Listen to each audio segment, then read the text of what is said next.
Tadi dikatakan kan, ya, al-imamu ra'in wa mas'ulun an ra'iyatihi. Seorang pemimpin itu adalah seorang penggembala yang nanti akan diminta pertanggungjawabannya terhadap kondisi rakyatnya tadi. Ya. Nah, itulah gambaran umat Islam ya pada masa-masa kenabian. Ya. Jadi suatu umat yang kokoh, ya ketakwaannya baik, ya kemudian peraturannya juga peraturan-peraturan yang pasti adil, ya karena datang dari Zat yang Maha Adil, ya datang dari Allah Subhanahu Wa Taala, yang pasti bijaksana, karena datang dari Zat yang Maha Bijaksana, yaitu Allah Subhanahu Wa Taala. Ya. Dan ini sehingga menutup kemungkinan umat Islam itu tersusupi oleh akidah-akidah yang lain, ya. Tentu berbeda ya dengan kondisi hari ini. Hari ini memang kita harus katakan bahwa umat Islam ini sedih kita.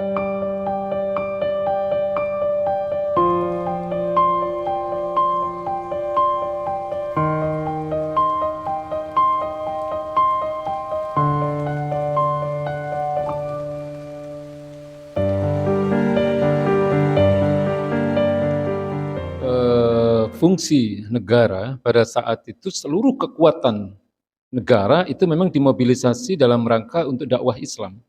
Ya, ketika Nabi memimpin negara itu.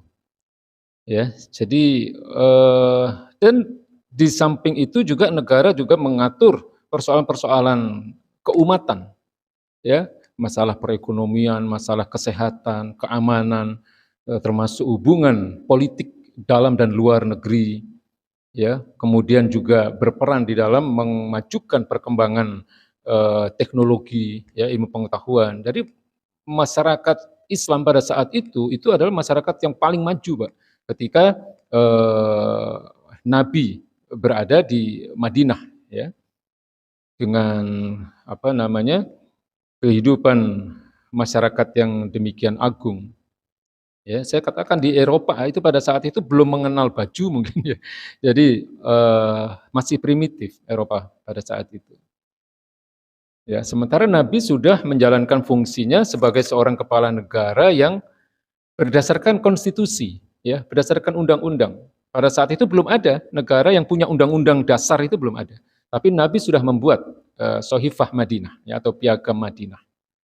Ya, sehingga wajar kalau kemudian dalam masa-masa apa namanya Nabi memimpin negara yang hanya 10 tahun sebenarnya, Pak, hanya 10 tahun, ya, beliau sebagai kepala negara itu, karena 13 tahun pertama di Mekah itu kan beliau hanya berdakwah dalam persoalan-persoalan akidah, ya, sampai kemudian beliau hijrah ke Madinah, barulah di sana masyarakat menerima dakwah Islam itu secara hampir keseluruhan. Artinya para pemuka-pemuka masyarakat itu menerima dakwah Islam itu, sehingga muncullah negara Madinah, negara Islam Madinah. 5 tahun pertama itu memang berat buat Nabi karena gangguan dari musuh-musuh Islam itu besar sekali, Pak. Maka muncullah perang Badar tahun kedua, kemudian perang Uhud, ya, tahun ketiga, kemudian perang Khandaq, ya, tahun kelima. Ini perang-perang besar yang dialami Nabi yang luar biasa berat. Karena kekuatan umat Islam pada saat itu masih belum terlalu besar, masih kecil. Ya, sementara kekuatan lain pada saat itu sudah berdiri sebagai kekuatan-kekuatan besar, ya, dari kaum musyrik Mekah, kemudian nanti setelah tahun ke-5, tahun ke-6 itu apalagi yang dihadapi oleh Nabi adalah orang-orang Romawi, ya, yang kekuatannya pada saat itu menjadi kekuatan utama dunia. Ya.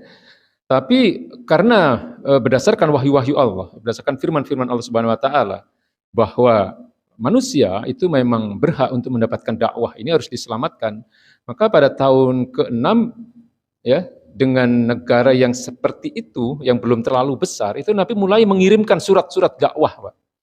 Ya. Jadi Nabi mengirimkan surat-surat dakwah itu ke pemimpin-pemimpin negara di hampir di seluruh dunia, bisa dikatakan seperti itu, ya. Di sekitar Arab itu Mesir, Yaman, Bahrain, ya, itu adalah negara-negara yang dikirimi surat oleh baginda Nabi melalui utusan-utusan mereka. Termasuk juga negara-negara besar, ya, Romawi, Persia, Yaitu dikirim surat dalam rangka apa? Dalam rangka mendakwahi mereka agar mereka masuk Islam. Jadi kalau Bapak-bapak lihat ya, sekarang ini kan gampang sekali untuk mencari bagaimana surat Nabi ya kepada para pemimpin-pemimpin negara itu singkat sekali Pak bunyinya Pak. Ya, beliau awali dengan basmalah, Bismillahirrahmanirrahim. Kemudian beliau katakan, Ana Muhammad Rasulullah. Aku adalah Muhammad utusan Allah. Ya, kemudian secara singkat beliau katakan, meskipun dengan kata-kata wahai yang mulia, gitu ya, wahai yang mulia, Raja Romawi atau Raja Persia atau Raja Mesir dan seterusnya, ya, untuk menyelamatkan kehidupanmu dan kehidupan rakyatmu, masuklah kalian ke dalam Islam. Ya, dalam rangka menyelamatkan kehidupan kalian. Ya.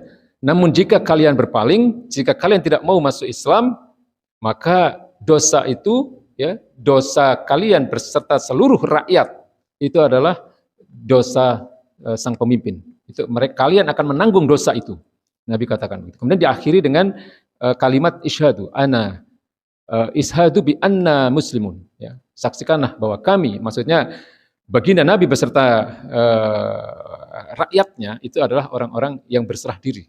Ya, maksudnya kami adalah kaum muslimin yang berserah diri kepada Sang Maha Pencipta Allah Subhanahu wa taala. Jadi singkat sekali itu suratnya. Nah, di antara surat-surat yang beliau kirimkan kepada pemimpin-pemimpin negara ini responnya macam-macam memang. Ya, ada yang menerima. Ya, yang menerima ini Raja Habasyah itu menerima. Ya, Raja Habasyah itu Ethiopia, Pak. Ya, kalau Bapak-bapak tahu negara di Afrika yang namanya Ethiopia, yang sekarang mungkin menjadi negara paling miskin di dunia, itu dulu adalah negara yang makmur itu, yang bernama Habasyah, yang rajanya itu bergelar Najasyi, ya, disebut dengan Najasyi. Ya. Dan itu beliau menerima dakwah Islam. Ya, kemudian Bahrain itu menerima Islam. Mesir pada saat itu belum menerima, ya, tapi responnya baik. Ya, responnya Mesir itu kalau kita lihat catatan sejarahnya itu baik. Ya, artinya tetap menghormati baginda Nabi sebagai kepala negara, lalu kemudian beliau kirimkan surat penolakan secara baik-baik itu melalui utusan Nabi yang membawa surat tadi, ya, dengan memberikan berbagai cenderamata. Ya, Raja Mesir itu mengirimkan surat penolakannya itu dengan baik-baik, dengan memberikan banyak sekali cenderamata dari Mesir kepada baginda Nabi. Termasuk ada yang mungkin Bapak-bapak tahu, ada yang budak Mesir yang berbangsa Romawi, ya, Maria Al-Qibtiyah. Pernah dengar ini Pak ya? Jadi Nabi kan pernah punya putra yang namanya Ibrahim, yang wafat pada masa-masa anak-anak. Ya, namanya Ibrahim. Itu putri dari Maria Al-Qibtiyah ini, ya, yang asalnya adalah seorang budak dari Mesir berbangsa Romawi yang dihadiahkan oleh Raja Mesir yang bernama Mukaukis, ya, kepada Nabi, yang kemudian oleh Nabi karena budak yang berbangsa Romawi ini adalah orang yang sangat cerdas, ya, kemudian Nabi membebaskan dia, kemudian diperistri oleh Nabi dan lahirlah seorang putra beliau yang bernama Ibrahim, yang wafat masih dalam keadaan anak-anak. Ya, kan pasti Bapak-bapak pernah dengar cerita putra Nabi yang wafat pada saat gerhana matahari. Ya, nah itu namanya Ibrahim. Itu putra dari Maria Al-Qibtiyah ini yang asalnya adalah budak dari Raja Mesir tadi. Ya, baik-baik itu Raja Mesir menolak itu. Tapi ada yang menolak dengan penghinaan. Ya, itu Raja Persia. Raja Persia ini sombong sekali, ya, gelarnya Raja Kisra. Itu menolak surat Nabi ini dengan merobek-robek, ya. Jadi surat Nabi yang berisi surat dakwah itu dirobek-robek, ya. Dan Nabi kemudian menerima kembali surat itu yang dibawa oleh utusan beliau dengan mengatakan satu kalimat yang singkat, ya. Nanti Allah yang akan merobek-robek mereka. Nanti Allah yang akan merobek-robek kerajaan Persia. Padahal pada saat itu Persia masih sangat besar, Pak. Dan ini terbukti, nggak lama kemudian setelah Nabi wafat, ya, pada masa-masa kekhilafahan Abu Bakar As-Siddiq itulah, ya, Persia ini bisa ditaklukkan. Ya. Jadi kalau Nabi sudah bicara sesuatu itu sudah pasti terjadi. Ya. Nah, kalau Romawi ya namanya kaisarnya namanya Heraklius. Itu disurati juga oleh baginda Nabi. Ya. Heraklius ini kalau Bapak-bapak tahu, Heraklius ini sebenarnya tertarik untuk masuk Islam, Pak. Ya, Heraklius itu. Cuman dia terikat dengan dia punya banyak penasehat jenderal-jenderal Romawi ya yang melarang Heraklius ini untuk masuk Islam. Padahal Heraklius itu begitu dia baca surat itu dia sangat yakin bahwa ini memang benar utusan dari Allah yang merupakan penerus dari Nabi Isa. Ya, karena dia adalah seorang pengikut Nasrani. Jadi dia meyakini Muhammad itu memang penerus Nabi Isa. Kemudian beliau sampaikan itu kepada jenderal-jenderalnya untuk menyatakan keinginannya untuk masuk Islam. Tapi jenderal-jenderalnya ini melarang, jenderal-jenderal Romawi pada saat itu. Sehingga sampai matinya Heraklius kafir. Ya, beda dengan Raja Najasyi tadi, yang dari Habasyah. Ya, jadi ini memang dilakukan oleh baginda Nabi dalam rangka untuk menyebarkan Islam ke seluruh dunia. Sehingga tidak mengherankan kalau ketika baginda Nabi wafat, percepatan wilayah kekuasaan Islam itu luar biasa. Ya, yang awalnya hanya ada di Madinah, ya, ketika beliau wafat, itu wilayah kekuasaan Islam yang ada di bawah kepemimpinan Nabi Muhammad SAW itu sudah seluruh Jazirah Arab. Jazirah Arab itu ya hari ini yang kita kenal dengan istilah Timur Tengah. Ya, itu Jazirah Arab. Sekarang ada menjadi belasan negara di situ.